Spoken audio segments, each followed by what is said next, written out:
Já falamos sobre LEDs, já falamos sobre pulsos digitais e nesta aula aqui, finalmente, nós vamos começar a falar sobre os flip-flops. Em especial, hoje a gente vai falar sobre o flip-flop SR. Da mesma forma que você tem um LED SR, um LED Set Reset, você pode também ter um flip-flop do tipo SR. A diferença é que ele vai usar um clock agora para atualizar o estado de saída. E é isso que a gente vai ver nesta aula e vamos ver o conceito também de diagrama de tempo, que é bastante importante no uso de elementos sequenciais, beleza? E então, vamos começar? Algumas aulas atrás a gente já falou sobre as diferenças entre LED e flip-flop, lembra? Falamos que o LED ele atualiza o estado de saída dele com base nos sinais de entradas, apesar dele ter a realimentação, na verdade, dos estados de saída para a entrada. A gente inclusive viu isso num LED do tipo com porta NAND. O flip-flop, ele além de fazer o mesmo, ou seja, depender das entradas e do estado atual, para poder definir o estado futuro, ele também depende de um sinal chamado clock. E esse sinal clock a gente viu na aula passada como ele é estruturado através da noção de pulsos digitais. E qual é o principal papel do clock neste elemento de memória, neste flip-flop? Ele funciona como se batesse um retrato das entradas e do estado atual para poder definir o estado futuro, e isso geralmente num momento específico do clock. A gente viu que o clock ele pode ter o que a gente chama de transição de subida, ou borda de subida, que é quando ele faz uma transição de 0 para 1, ou ele pode ter transição de descida ou borda de descida, quando faz uma transição do nível 1 para o nível 0. Então, no flip-flop, você vai ver que existem flip-flops que são de borda de subida e flip-flop de borda de descida. Aqui tem um exemplo, dois exemplos para falar a verdade, né? Esse flip-flop aqui, ele é de borda de subida. Você está vendo aqui o sinal do clock dele aqui no flip-flop, é um flip-flop genérico, tem as entradas dele e o sinal de clock. E quando ele, nesse sinal de clock, ele não tem nenhum símbolo junto a ele, só tem esse triângulo e o terminal conectado, a gente chama que esse flip-flop é de borda de subida. Então a gente representa ele dessa maneira, indicando que ele está indo do nível 0 para o nível lógico 1. Por isso o nome borda de subida. Quando tem esta bolinha aqui, ó, deixa eu gravar mesmo aqui, ó. Quando você tem esta bola aqui, lembra que a gente usa essa representação para indicar uma inversora, né, em circuitos combinacionais. Aqui, quando a gente coloca essa bola na entrada do clock, a gente está dizendo que o seu circuito ele funciona na borda de descida de um clock.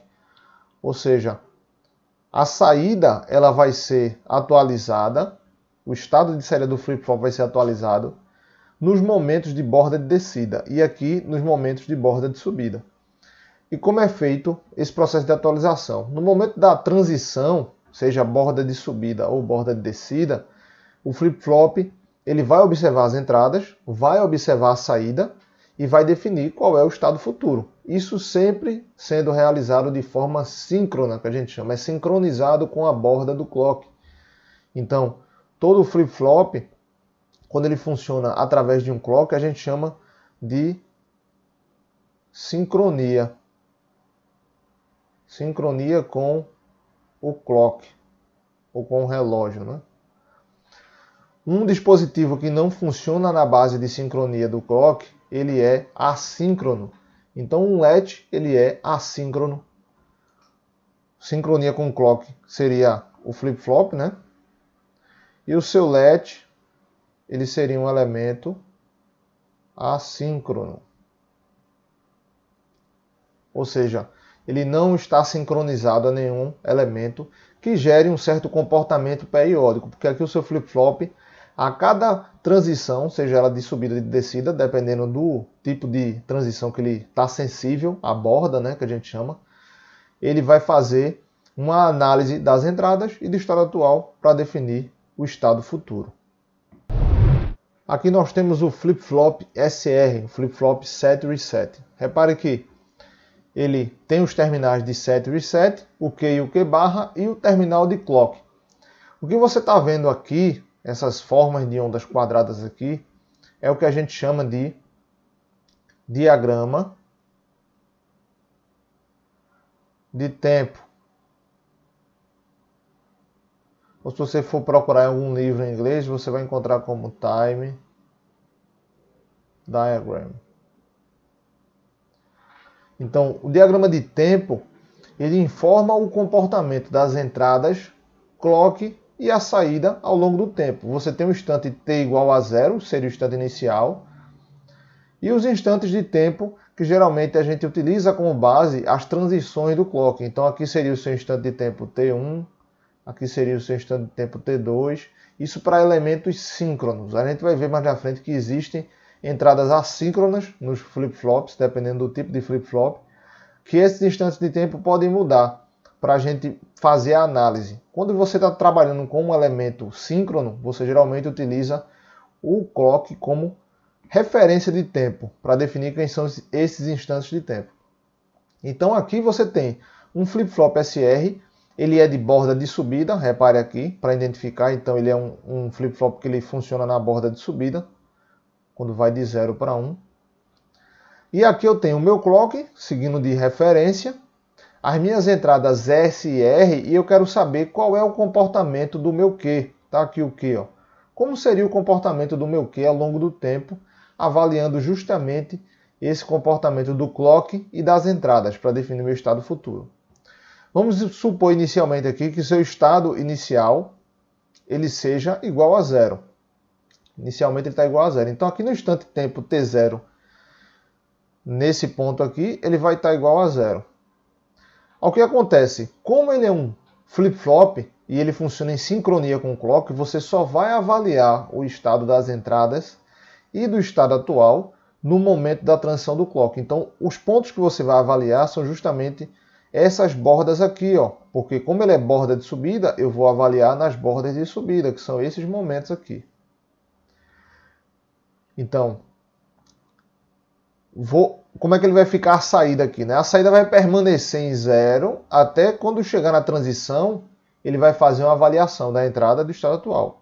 Aí veja, nesse ponto de transição aqui, qual é o estado do meu S? O meu S ele está igual a 1. Lembre-se que aqui é 1 e aqui é 0. Aqui é 1, aqui é 0. 1 aqui, 0 aqui. Então o meu S está igual a 1 e o meu R está igual a 0 nesse instante de tempo do clock. Você sabe que quando você coloca S igual a 1 e R igual a 0, num let SR você tem um status de 7. No flip-flop ele vai se comportar da mesma forma. A diferença é que ele vai avaliar esse comportamento no instante da transição do clock. Então aqui nesse ponto, como o meu S está igual a 1, meu estado atual é 0. Então meu estado futuro, logo após este momento, né, da transição, vai ser igual a 1, porque eu estou colocando uma situação de 7. Então aqui ele vai para 1. Ele vai permanecer em 1 até quando? Até a próxima transição, para poder avaliar o seu flip-flop novamente. Repare que aqui é uma transição de descida e o seu flip-flop é transição de subida, então ele não faz avaliação nenhuma. Outro detalhe também para você reparar é que durante esse intervalo daqui dessa transição para essa transição, repare que as entradas do seu flip-flop elas variaram. Só que como o flip-flop ele só é avaliado no momento da transição do clock, se for de subida, no momento da transição de subida, e se for de descida, no momento da transição de descida, pode variar as entradas de qualquer forma, não vai influenciar no comportamento do flip-flop. Porque essas entradas aqui elas são entradas síncronas, então elas são avaliadas de acordo com o sincronismo com o clock. Então repare que aqui o R variou com o S, teve um momento que o S e o R foram iguais a 1, que não pode com a situação indefinida, não é verdade? Só que isso não gera reflexo na saída, porque a saída ela só vai ser avaliada no momento da transição do clock. Então nesse momento aqui, na próxima transição, o seu R foi igual a 1 e o S igual a 0. Ora, temos uma situação aí de reset. Então se meu estado atual era 1, ele vai agora para 0. E vai permanecer em 0 até a próxima transição.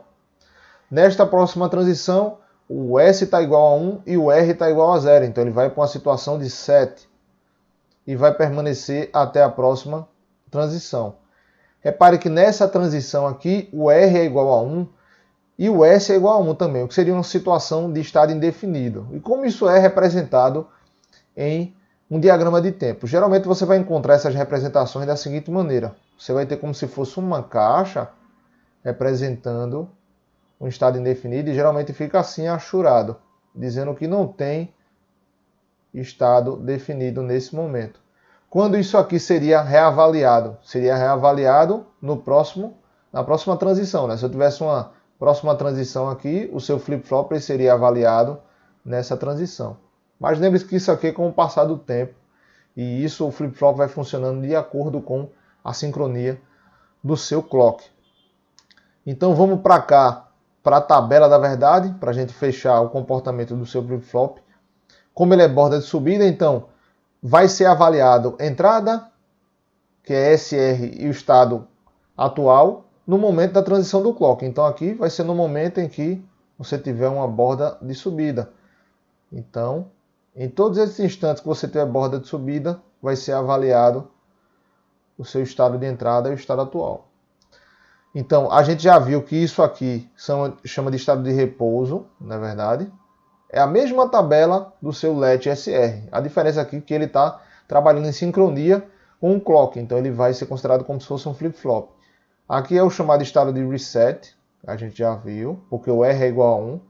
Aqui é o seu chamado estado de set. E aqui seria um estado proibido ou indefinido, né? Proibido, indefinido. Aqui você não teria nada na saída, né? Seria um don't care, porque isso aí é um estado proibido. Aqui o seu estado futuro ele permanece o mesmo, porque é um estado de repouso. No estado de reset vai para 0, né? No estado de set vai para 1. E aqui você tem a tabela da verdade do seu flip-flop, né? E a partir dessa tabela da verdade, nós podemos fazer um mapa de Carnot para fazer uma equação para definir o estado futuro. Então vamos montar aqui o nosso mapa. Um mapa de 3 variáveis. Esse mapa aqui é para Q t mais 1. É uma equação para definir o estado futuro. Aqui eu terei S, R e aqui será o meu estado atual, QT. Então vamos preencher de acordo com o mapa. 0, 1, 0, 0, 1, 1 e aqui vai ser o meu don't care, é o D, né? Já que é um estado que não acontece proibido, então a gente considera como don't care. Então vamos fazer a seleção, né? Você tem essa seleção aqui e esta seleção. Então a minha equação para o estado futuro do flip-flop SR será igual a, essa daqui será igual a S, ou, e aqui essa seleção de canto aqui será igual a R barrado, né? R barrado, QT. Agora lembre-se que tudo isso aqui depende do seu clock. É na borda de transição do clock. Essa equação vai ser resolvida, na verdade, quando houver a transição do seu clock. Nesse caso aí, que a gente avaliou, na borda de subida para esse elemento. Perceberam aí as diferenças entre o funcionamento de um flip-flop e de um latch? É uma diferença sutil, na verdade, a presença do clock, mas reflete no comportamento do elemento de memória. Então vamos para os destaques desta aula, né? Nesta aula nós vimos a introdução sobre flip-flop, vimos que pode ser flip-flop de borda de subida ou borda de descida, dependendo da representação gráfica que você encontrar. Vimos o conceito de assincronismo e de sincronismo, né? O flip-flop ele é um elemento síncrono, porque ele depende de um sinal de relógio, de clock, para poder fazer a avaliação das entradas e do estado atual para definir o estado futuro. E o latch é um elemento assíncrono, ele não depende desse sinal de relógio, não é verdade? Vimos também o conceito do flip-flop SR, que nada mais é o comportamento do latch SR, só que agora ele depende da sincronia de um relógio, né, de um sinal de relógio. E nisso nós colocamos o conceito do diagrama de tempo, que é a avaliação das entradas do flip-flop, do estado atual, para poder definir o comportamento do estado futuro, onde isso era feito à medida em que ocorria a transição do clock. A gente viu isso, um exemplo, utilizando um flip-flop com borda de subida. E por fim, nós avaliamos a tabela da verdade do flip-flop SR e desenvolvemos, né, sintetizamos a equação do estado futuro, através do mapa de Carnot e da tabela da verdade. E essa equação do estado futuro, ela sempre é testada, ou seja, os dados são colocados nela no momento da transição. No momento que é efetuada, seja a borda de subida ou a borda de descida, é testada aquela equação para definir o estado futuro. É isso? Espero que você tenha compreendido o conteúdo desta aula. Vou deixar um material em anexo aqui para você entender como é que funciona esse circuito detetor de borda, como é que funciona para um flip-flop ter essa borda de subida ou borda de descida. Eu vou deixar um material em anexo a essa aula para você fazer uma leitura complementar após terminar aqui. É importante que você leia, beleza?